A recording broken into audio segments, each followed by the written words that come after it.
کبھی کبھی ایسا ہوتا ہے نا کہ کوئی ایسی چیز جو ہمیں دوسروں سے الگ بناتی ہے، ہمیں اپنی کمزوری لگنے لگتی ہے۔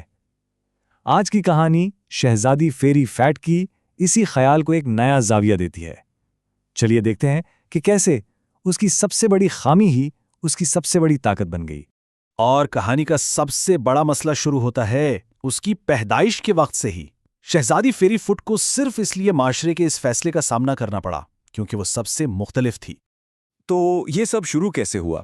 شہزادی کی پوری ابتدائی زندگی اس کے انوکھے پیروں کی وجہ سے ملنے والے درد اور تانوں سے بھری ہوئی تھی۔ آئیے ذرا اس کی کہانی میں گہرائی میں چلتے ہیں۔ اور یہ کوئی معمولی فرق نہیں تھا، اس کے پیر سلطنت میں کسی بھی دوسرے شخص کے مقابلے میں 10 گنا زیادہ لمبے تھے۔ یہ ایک ایسی حقیقت تھی جسے نہ تو وہ خود نظر انداز کر سکتی تھی اور نہ ہی کوئی اور۔ سوچیں، عوام یہاں تک کہ اس کے اپنے گھر والوں کی طرف سے مسلسل ایسی ہی باتیں سننے کو ملتی تھیں۔ ان الفاظ نے اس کا حوصلہ اس قدر توڑا کہ اس نے کھیلنا کودنا چھوڑ دیا اور وہ سب سے الگ تھلگ اکیلی رہنے لگی۔ اور شاید سب سے زیادہ تکلیف دہ بات اس کی اپنی ماں کی اداسی تھی۔ جب اس کی ماں کہتی تھی نا یہ نارمل نہیں ہے، تو یہ الفاظ شہزادی کے دل میں اس احساس کو اور بھی گہرا کر دیتے تھے کہ وہ ادھوری ہے، اس میں کوئی کمی ہے۔ اور بس یہی وہ لمحہ تھا جہاں سب کچھ بدل گیا۔ اس نے سوچا کہ اگر وہ وہاں سے چلی جائے تو شاید اس کے والدین کو کچھ سکون مل جائے گا۔ اس کا یہ فیصلہ خود غرضی نہیں تھا، بلکہ اس محبت کا نتیجہ تھا جو وہ اپنے والدین سے کرتی تھی۔ محل چھوڑنے کے بعد شہزادی سیدھا جنگل کی گہرائیوں میں چلی جاتی ہے۔ وہ یہ نہیں جانتی تھی کہ وہاں ایک ایسی ملاقات اس کا انتظار کر رہی ہے جو اس کی پوری دنیا بدلنے والی تھی۔ ذرا سوچیں، ایک ایسی صورتحال جہاں کوئی بھی ڈر جائے، وہاں شہزادی نے ہمدردی کو چنا۔ اس نے ایک زخمی شیر کی مدد کی، اور اس کی یہ مہربانی اور ہمت جنگل کی پری ملکہ کی نظروں سے چھپ نہ سکی۔ پری ملکہ کے ان الفاظ نے جیسے شہزادی کی سوچ ہی بدل دی۔ اس نے شہزادی کے اس یقین کو چیلنج کیا کہ وہ حکومت کرنے کے لائق نہیں۔ ملکہ نے اسے سمجھایا کہ اصلی قابلیت ظاہری شکل میں نہیں بلکہ کردار میں ہوتی ہے۔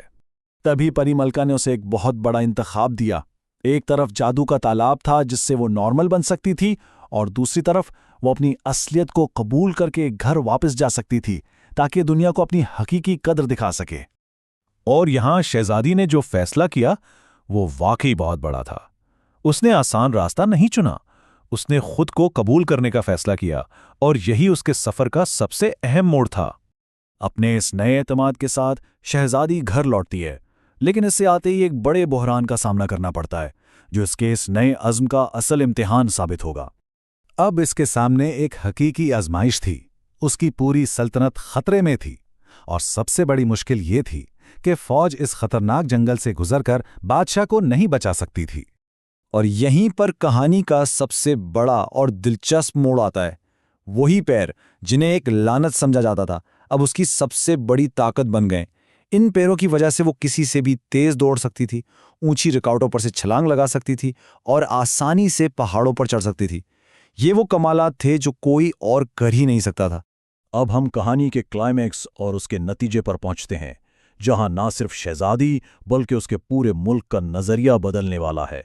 اس نے صرف مدد نہیں کی، اس نے آگے بڑھ کر قیادت کی۔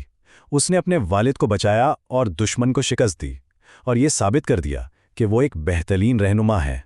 یہ کہانی کا سب سے جذباتی لمحہ ہے۔ اس کے والد کی معافی صرف ایک ذاتی معافی نہیں تھی، بلکہ یہ پوری سلطنت کی سوچ میں تبدیلی کی علامت تھی۔